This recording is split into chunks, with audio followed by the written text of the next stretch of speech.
What's happening, everybody? We are so excited to be coming to you live and in color with our guitar player, musical ninja, the one and only, the lovely and talented Mr. James Hogan. James, how you doing, buddy? What's up, people? How are you? So, man, thanks so much for agreeing to do this, James. We want the world to get to know who our guys are in the band, and you are such an integral part of what we do.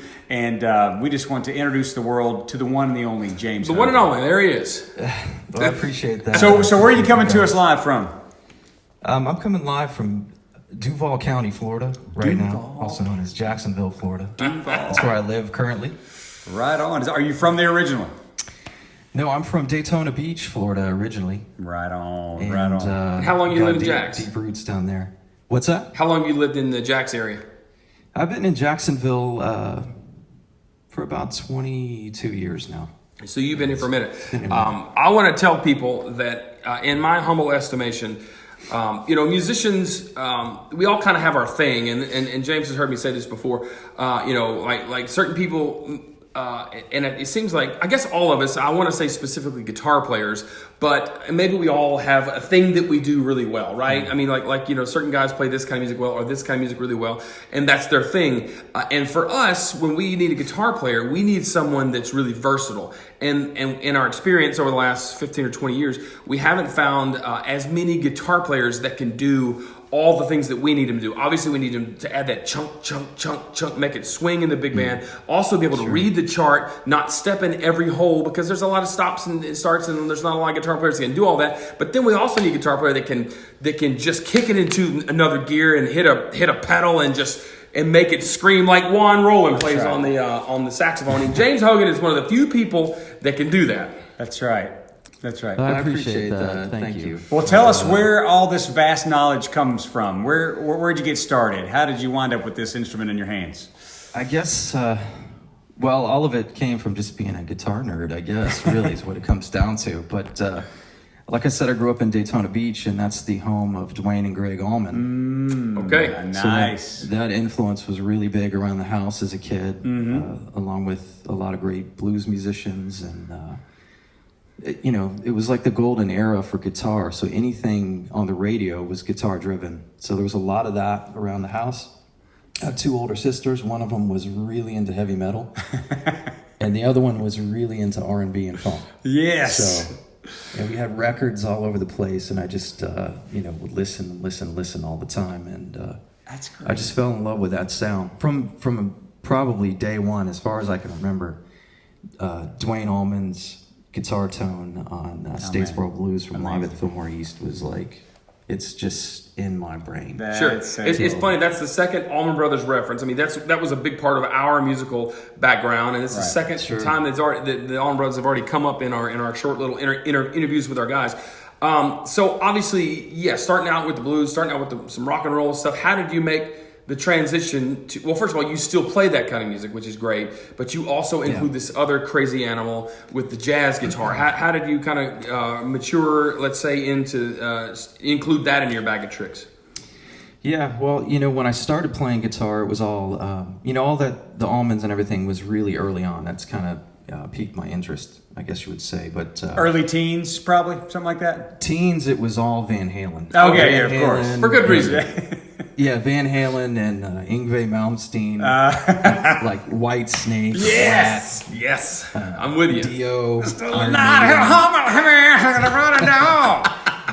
love that stuff. I went to all those concerts, like I'm sure you guys did too. That's awesome. I just completely geeked out on it, and the sound and what they're using, and all this stuff, man. And they just nerded out. And then probably my senior year of high school, I went to Blockbuster Video, and they had a bargain bin, $1 CDs, and I got the We Want Miles record with Mike Stern on guitar. Oh, wow, yeah. For $1.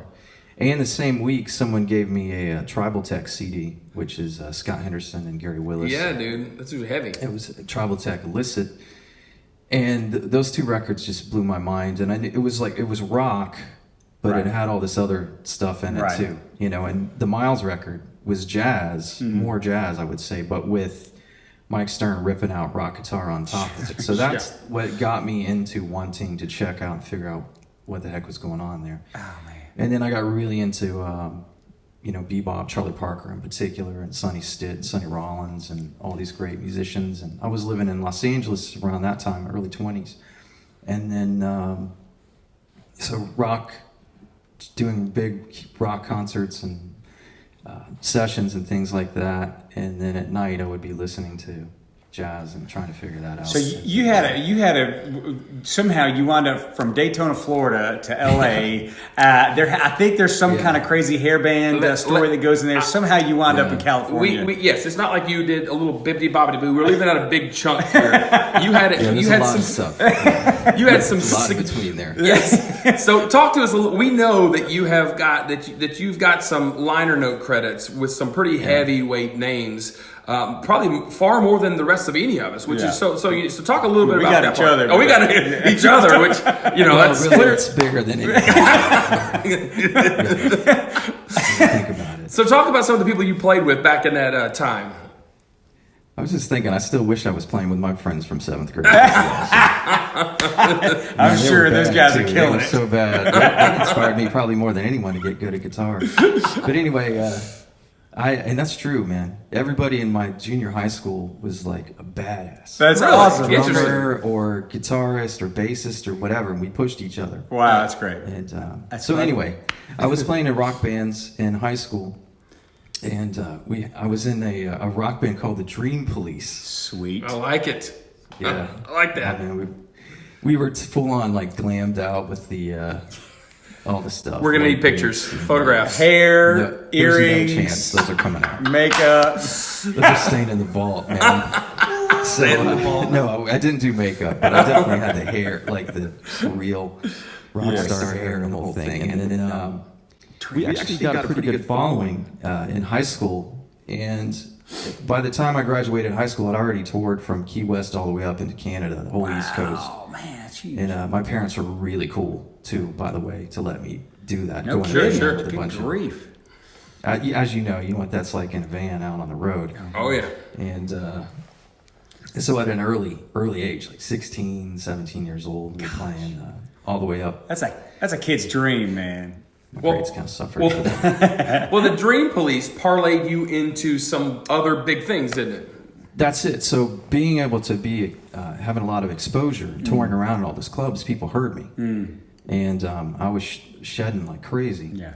And I had a vocal instructor in Orlando, a guy named Ron Feldman. He was a great vocal instructor and kind of taught everybody. He actually taught Janie Lane. I met Janie over there and a bunch of those guys. That's awesome. And Chuck Schuldiner from the band Death, who was like a pioneer in death metal music.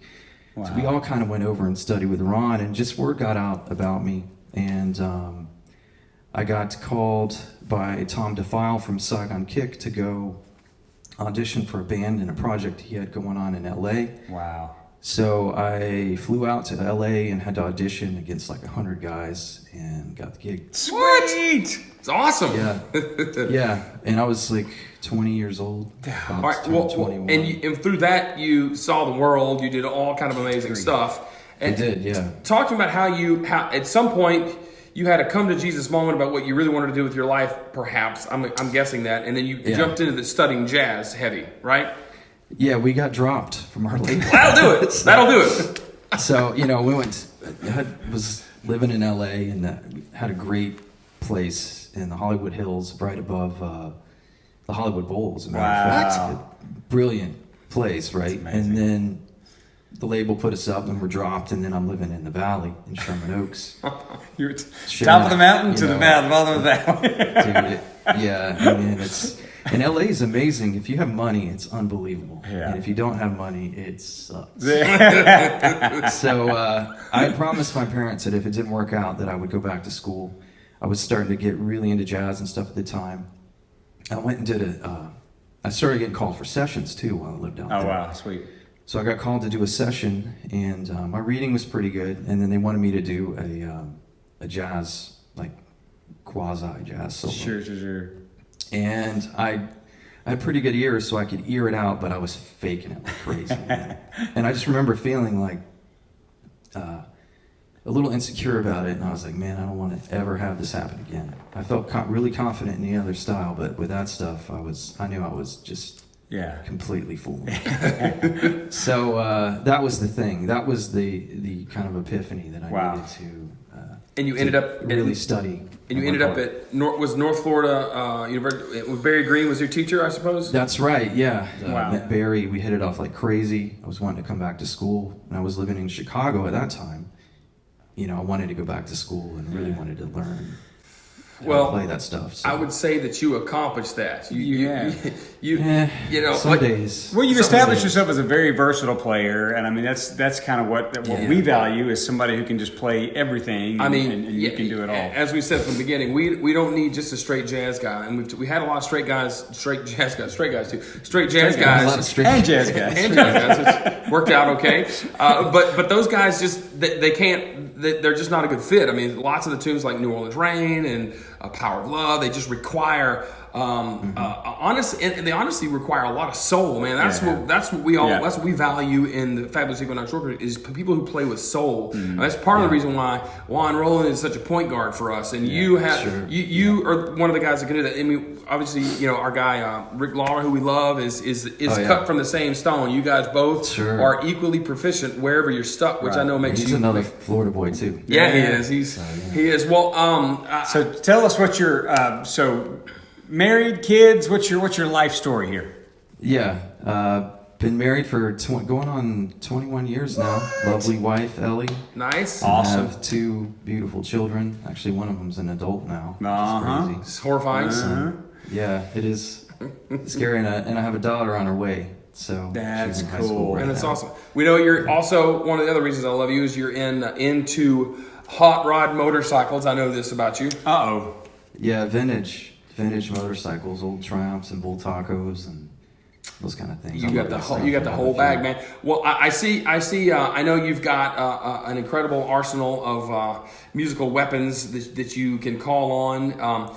Not to get too heavy into what's your favorite guitar. Is there one that you find to be more versatile for kind of doing a little bit of everything well? I mean, obviously the jazz box you got in the background is a super cool instrument, but it may not be. I mean, that's probably why you don't use that as much with us because of the versatility. What's your quick answer on that?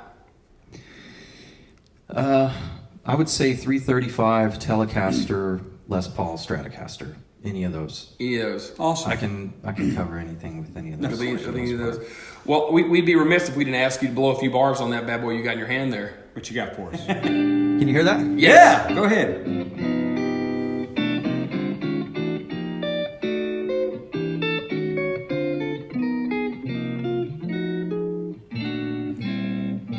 Lovely. We're gonna end up owing you money after this thing. Ladies and gentlemen, the Equinox Orchestra. Ladies and gentlemen, yes. How's everybody? Clay Johnson. No. Well, so how can folks find you? I see you got your handle up there at James Hogan Music. At James Hogan Music on Instagram, the Facebook, Twitter, where. And you you're teaching. You do. I know you do private lessons, but you're also adjunct at the university there. At UNF. Yeah. And Florida State College in Jacksonville. That's right. And you've got an incredible series of guitar videos, which I've seen several of them. So anybody who wants and books and all those kind of things. So many people play guitar and they want to get better. And I probably there's nobody better out there than James to help you get to the next level. Y'all need to check him out. Yes, my son already is asking me when he can take lessons from you. So he's cool. I have several courses out through TrueFire, which is the largest guitar instructional company on the web and in the world. That's awesome. So I've got 8 DVDs out with them and streaming videos. So again, James Hogan. That's James fantastic. Hogan Music. Awesome, dude. You can see me with the wonderful Equinox Orchestra. Yes, you can. Yes. Not as often these days, but at some point. Someday. So how are you? Lastly, how are you making it through all this COVID nonsense? How's life in your household and with your professional career? Well, I'm taking a lot of walks, getting out of the house quite a bit. I hear you. Trying try to relax as much as I can. Oh, gosh. Probably drinking more than I should. Are we all? Yeah, so that's pretty much how I love it. It's short and simple. got Well, it. look, you need to know how thankful we are Yeah. to call you friend. We are Absolutely. thankful to have you in the band. You are just as bad as anybody in the world that doing Yeah. what you do, and That's it, right. and it makes us feel good to be able to have you in the band, especially during all these I guess 9 or 10 weeks of COVID concerts. Having you up there has been awesome, dude. So thank you. Yes. Well, thank you guys. I really appreciate you, and I appreciate working with you, and thank you so much. Of course. God bless you, buddy. Ladies and gentlemen, James Hogan. James Hogan. Right there.